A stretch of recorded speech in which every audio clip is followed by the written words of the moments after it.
Ne mia poŝtelefono vekis min, sed mia edzino. Ŝi ĉiam estis pli malpeza dormanto ol mi, kaj eĉ se estis silente, la konstanta fluo de sciigoj vibroj igis la poŝtelefonon tremi kaj skui sur mia noktotableto. Karulo, karulo, karulo, mi vekiĝis kun seka puŝeto, al kiu mi respondis per kio? Via poŝtelefono, iu ĝenas vin. Ah, devas esti mia alia koramikino. Malnova ŝerco, ege ne taŭga, konsiderante kio estis poste. Ŝi murmuris, iam survoje por dormi. Mi kontrolis la noktotabletan horloĝon. La ruĝa ledo montris la 3 horon matene. Strange. Mi kliniĝis malerte, duonveka, kaj prenis mia poŝtelefonon. Mi devis kontroli duoble, kiam mi vidis la sciigojn. 196 mensaĝoj, 93 maltrafaj vokoj kaj urĝa sciigo. Kio feke estis tio? Mi pensis, bone, tio estas sonĝo, devas esti sonĝo. Mi eĉ ne konas 196 homojn. Devas esti ia natura katastrofo survoje, aŭ Kim Jong-un ĵetis nukleajn armilojn al ni. Kun la manoj iomete ŝvitaj, mi palpumis la oficiala sciigo, atendante la plej malbonan. Mi retenis la spiron. Ne rigardu la lunon. Atendu, kio? La kapturna sento superreala intensiĝis. La logika parto de mia cerbo daŭre insistis ke tio devas esti sonĝo. Mi ellitiĝis. Mi estis veka nun, plene veka. Kaj tiam mi decidis preni mia poŝtelefono kaj iri al la salono por esplori pli.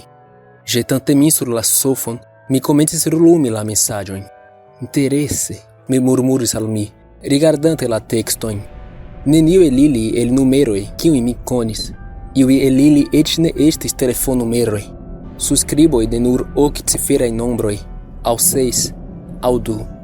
Surskriboj kun literoj kaj nombroj miksitaj. Surskriboj kun literoj kaj nombroj en ĉinaj signoj miksitaj. Emojioj kaj signoj miksitaj. Mia maltrankvilo estis kreskanta konstante. Mi frapetis la unua mensaĝon. Wow, rigardu la lunon. Ĝi estas tiel granda kaj bela. Mirinde, ĉu ne?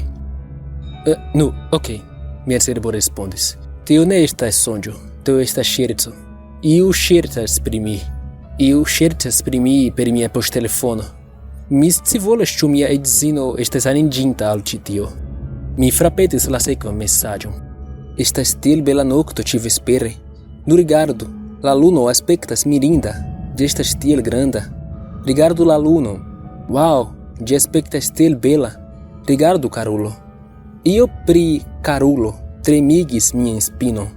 Mia edzino skuanta min por min veki, revenis en mia menson ne evinte. Rigardu tiun lunon super la akvo, karulo. Ĝi aspektas tiel granda, tiel proksima al la horizonto. Estas tiel bela nokto, karulo.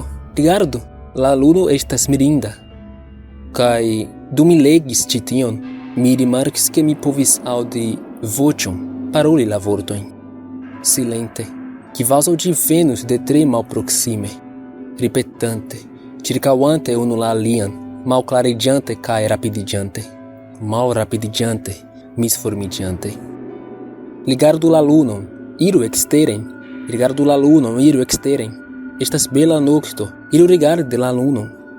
Kunvokante kieleble plej multe da trankvilo, mi demetis mia poŝtelefono ekran malsupre sur la sofon. Iu funkcio ancora logika ordonis al mi ŝalti la televidiron. Nu, rigardu la novaĵojn, diris transdona sistemo.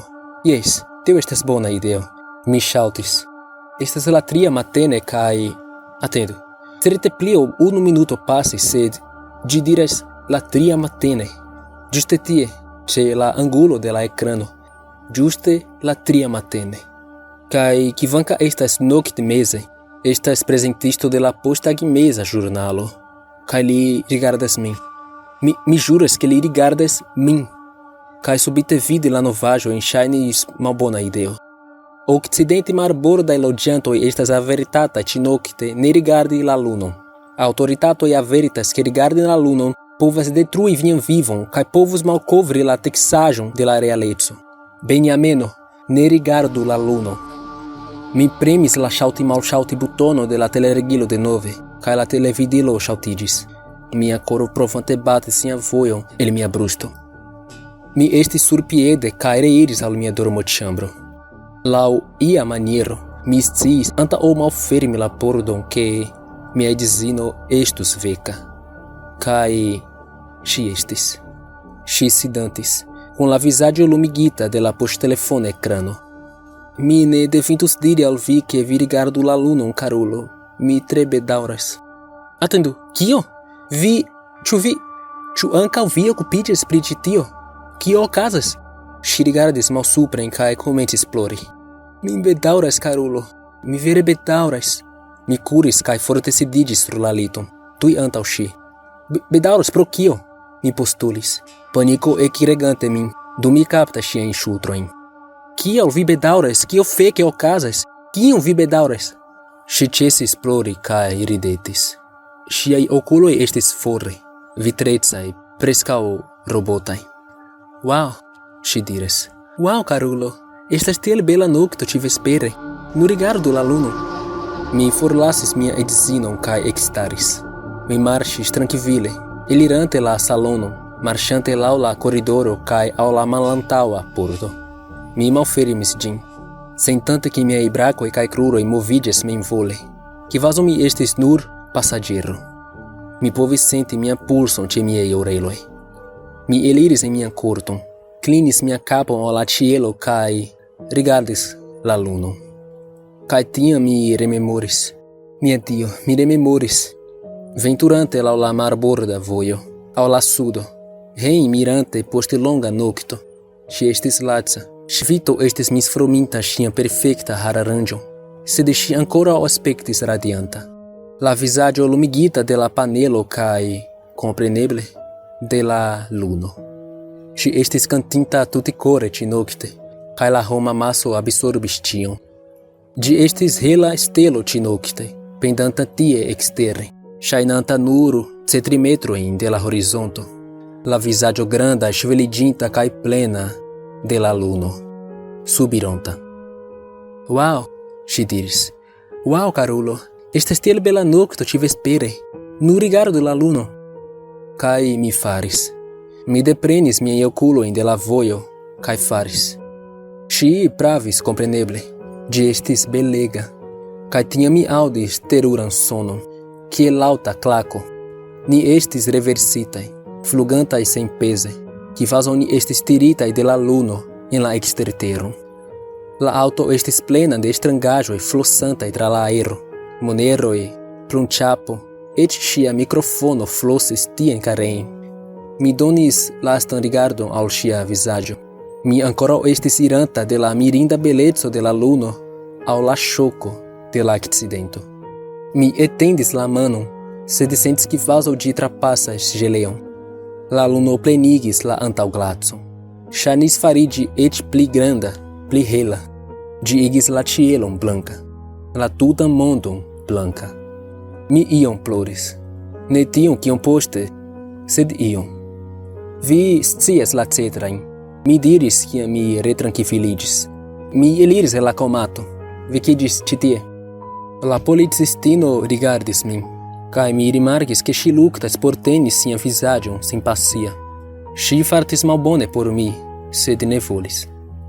Mi bedaŭras vian perdon, ŝi diris, rigardante sian kajeron. Ŝi ne skribis eĉ unu vorton. Ĉu vi povas diri al mi kion vi trinkis tiun nokton? Mi denove suspiris. Ĉu mi povas? Ne, tute ne. Tre malmulte, eble tro multe. Ne, mi respondis. Mi pensas ke mi ne memoras. Ŝi kapjesis. Vi bezonos advokaton. Kiam vi pretos eliri el ĉi tie, mi volas diri. Mi rigardis mian rompita korpon. Nur malordo de dratoj, tuboj kaj gazo. Jes, tio estis ĉio, kion mi povis diri. Ŝi ekstaris kaj marŝis al la pordo de mia hospitalĉambro. Ŝi metis la manon sur la pordon kaj, sen turniĝi, demandis: Ĉu vi pensas ke, se vi estus obeinta la averton, vi ankoraŭ estus en komato? Jes, mi diris kviete. Jes, mi estus.